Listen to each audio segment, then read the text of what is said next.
Olá, este é o CNN Money, o podcast que te ajuda a tomar as melhores decisões. Hoje é quinta-feira, 25 de agosto, e eu sou Thaís Herédia. Vamos juntos saber das principais notícias de economia no Brasil e no mundo. Minha gente, hoje eu vou começar diferente. Eu vou começar pelo comportamento do mercado financeiro e a abertura do mercado lá fora, tanto na Europa quanto nos Estados Unidos. Tem uma volatilidade muito grande em curso no mercado acionário, porque os investidores não sabem como se posicionar, à espera do sinal derradeiro, né, até a reunião do Fed de 21 e 22 de setembro, o sinal derradeiro de Jerome Powell na conferência de Jackson Hole. Aliás, o seminário de Jackson Hole começou hoje, nesta quinta, mas o discurso do líder, do chairman do Fed, só vai acontecer amanhã pela manhã. Então, o mundo inteiro vai parar. Cadeia internacional de rádio e televisão para ouvir o chairman do Banco Central americano e entender exatamente como o Banco Central está vendo a trajetória da inflação e o equilíbrio da ferramenta para lidar com ela. Porque o paradoxo entre uma atividade econômica que dá demonstrações claras de perda de ritmo e uma inflação que pode já ter alcançado o seu pico e começar a ter recuos, como lidar com ela, né? O Fed está enxergando uma inflação insistente e persistente, está enxergando risco de alta ou risco de baixa, como está a simetria do processo inflacionário, dos riscos para o processo inflacionário nos Estados Unidos. São essas sinalizações que o mercado precisa entender para alocar capital. Porque se o Banco Central americano mostrar que mesmo que a inflação já tenha chegado no pico, mesmo que a atividade econômica já demonstre desaceleração, a inflação segue com uma inércia muito forte. Aliás, essa é uma visão que alcança a Europa e nós aqui também, nos Estados Unidos. A percepção de que a inflação pode entrar numa trajetória de desaceleração aqui do Brasil, o IPCA 15, com a deflação de ontem, já tirou a inflação brasileira da casa dos 2 dígitos, onde estava desde setembro do ano passado, e dificilmente vai voltar, a não sei que aconteça uma coisa muito absurda. Então, o raciocínio aqui, e a gente olhar para a abertura dos mercados, de olhar para essa volatilidade, a justificativa são todas essas dúvidas, são todas essas incertezas que pairam hoje exatamente sobre o mote, né, do nosso podcast. Ajudar a tomar as melhores decisões. Como tomar a melhor decisão sem compreender e sem conseguir jogar aquele farol alto que deixa a gente enxergar mais longe na estrada, né? Antecipa a curva. É como se o mercado tivesse sem o farol alto, né? Tivesse só com um farolete numa estrada sem iluminação. Então, a expectativa pelo Jerome Powell nesta sexta-feira é exatamente que ele seja um farol alto, para mostrar a curva, para mostrar buraco, para mostrar uma reta linda, qualquer que seja a sinalização, desde que ela seja uma sinalização mais clara. A comunicação do Banco Central americano errou. Essa é a avaliação de muitos economistas, que a comunicação foi falha, foi ruidosa, foi contraditória, a oficial e aquela que vem pelas falas dos diretores do Fed. Essa análise, ela é feita inclusive sobre a comunicação do próprio Jerome Powell, não só na documentação oficial do Fed, mas nos discursos que tem feito, né? Tanto assim que foi necessário uma onda de entrevistas e posicionamentos dos diretores do Fed para corrigir a expectativa depois da divulgação da ata da última reunião, né? Porque todo mundo percebeu assim, não, olha só, o Banco Central já vai poder tirar o pé e os juros não vão subir mais tanto. Aí vieram um monte de Fed Boys, Fed Girls para dizer, peraí, gente, vocês não estão entendendo, a inflação está muito alta. A inflação roda para cima de 8 num país onde a meta é 2. Então, a grande pergunta que paira hoje, e vale também para a Europa, é qual será a velocidade de resposta da inflação diante da estratégia dos bancos centrais? Para onde essa turma está olhando? E Jackson Hole provavelmente pode vir recolocar, né, ou devolver a funcionalidade do farol alto no mercado financeiro. Os futuros americanos e as bolsas europeias abriram em alta porque o sentimento é assim, já foi o preço. As quedas recentes já precificaram um recado mais duro, já precificaram a necessidade de uma política monetária mais restritiva, pelo menos no curto prazo. Tem uma entrevista interessante na Bloomberg hoje, um estrategista dizendo que essa animação toda que aconteceu nas últimas semanas, acreditando que o Fed seria mais dovish, mais brando, ela é absolutamente improvável e não se sustenta. Portanto, precisava cair essa ficha do mercado financeiro. A ficha está caindo, não há ainda uma expectativa de que a volatilidade se reduza, né? Quantos dias não tem acontecido que eu falo da abertura do mercado aqui? No vermelho, termina no verde. Ontem foi assim. Ou no verde, termina no vermelho, né? Por causa da volatilidade. Então, como há a necessidade, naquela missão controversa que eu citei aqui outro dia, de continuar garantindo alguma rentabilidade com menos risco, o timing da alocação do recurso, ele segue muito incerto. Portanto, essa é a avaliação hoje, a leitura da abertura dos mercados. Lá da Europa, vem um impulso positivo. O PIB da Alemanha subiu 0,1% no segundo trimestre em relação ao primeiro TRI e 1,8% sobre o segundo trimestre de 2021, ou seja, em 12 meses. Os dados acabaram vindo acima do esperado e estão animando as bolsas. Nesta quinta-feira, vamos ter lá dos Estados Unidos, e aí é que vai completar esse cardápio gigantesco de incertezas sobre o recado de Jerome Powell, vamos ter a segunda prévia do PIB do segundo trimestre. A primeira prévia apresentou queda de 0,9% entre abril e junho nos Estados Unidos. A expectativa para a segunda prévia é de uma alta de 0,8%, então uma correção para um resultado um pouquinho menor. Então, esse número vai servir para acomodar ou não o mercado hoje.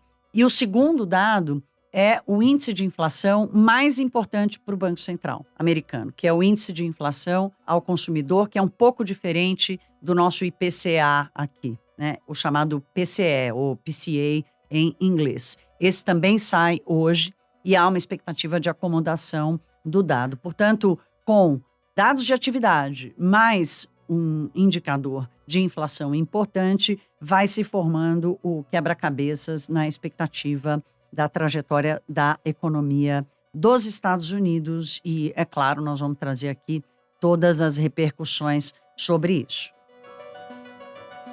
Minha gente, vamos vir aqui para o Brasil, porque temos o terceiro capítulo da tentativa do governo de reduzir o imposto sobre produtos industrializados, o já famoso IPI.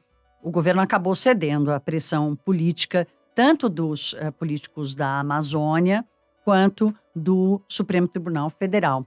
Esse é o terceiro decreto publicado pela Presidência da República, aumentando a lista de produtos excluídos da redução de 35% do IPI. Dos 60 excluídos no segundo decreto, que já era uma resposta a uma reclamação dos amazonenses e do STF, dos 60 produtos excluídos no segundo decreto, agora passaram para 170 produtos excluídos. Isso tudo para proteger e blindar a competitividade da Zona Franca de Manaus. Então, no país inteiro, empresas que produzirem esses 170 produtos, que são ali a base da cadeia produtiva da Zona Franca de Manaus, não terão a redução de 35% do IPI. Pois bem, essa blindagem à Zona Franca de Manaus pode até manter a competitividade da região, que, aliás, também é um outro debate aqui, né? Se essa competitividade ela é boa só para a Zona Franca de Manaus ou ela é boa para os consumidores brasileiros, mas é tema para uma outra conversa.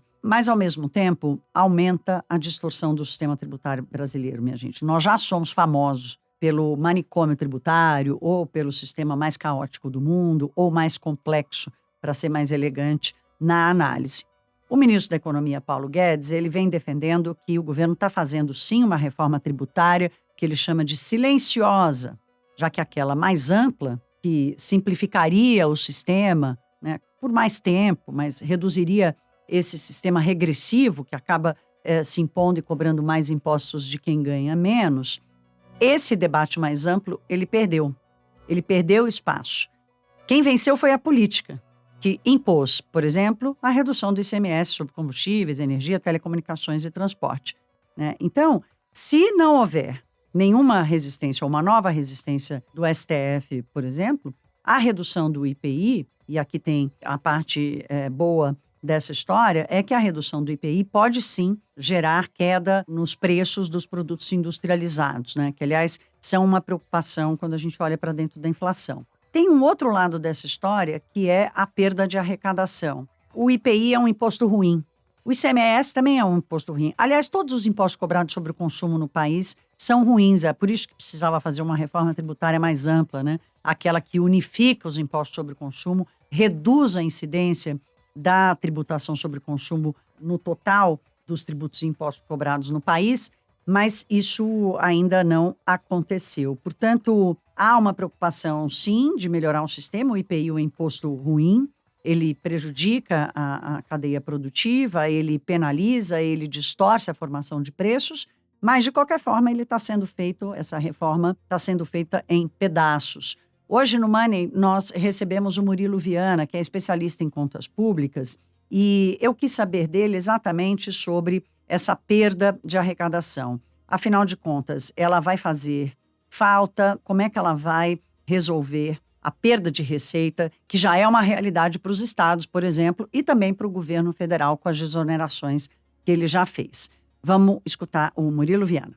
Quando a gente olha para o IPI, por exemplo, e o caso do ICMS é o mais clássico ainda, o governo faz, digamos, uma benevolência com o chapéu alheio, né? Então, isso acontece também com o IPI, já que boa parte do IPI é destinado para os outros entes federativos. Então, ao abrir mão da receita de IPI, não só o governo federal está abrindo mão da sua própria receita, ele controla esse tributo, só que esse tributo, ao ser partilhado com os demais entes, você também está acabando retirando o recurso dos demais entes, junto com a pancada que foi, por exemplo, a expectativa aí com a diminuição do ICMS sobre combustíveis, energia elétrica, transporte coletivo.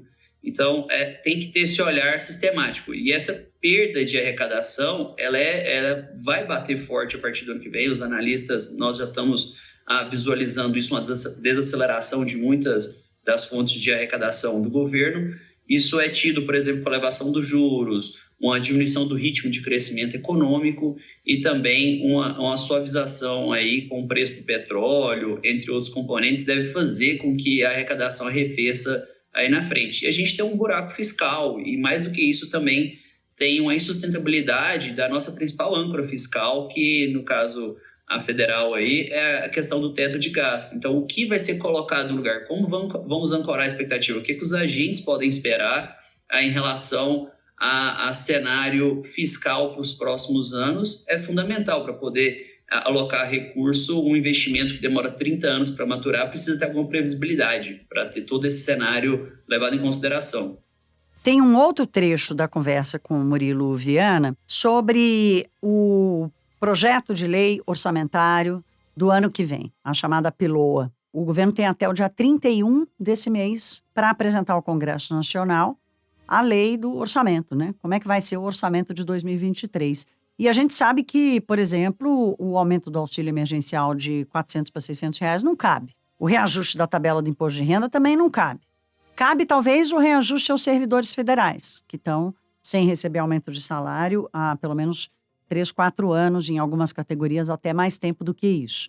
E essa engenharia, e já roubando e antecipando, dando um spoiler aqui sobre o que o Murilo vai falar agora, essa engenharia é a grande dúvida, né? E a curiosidade também para entender como é que o governo vai fazer um estique e puxa no orçamento federal para caber todas as demandas da política, das campanhas eleitorais, que, de alguma forma, ainda obedeçam aos limites fiscais que ainda existem no país. Vamos ouvir o Murilo Viana.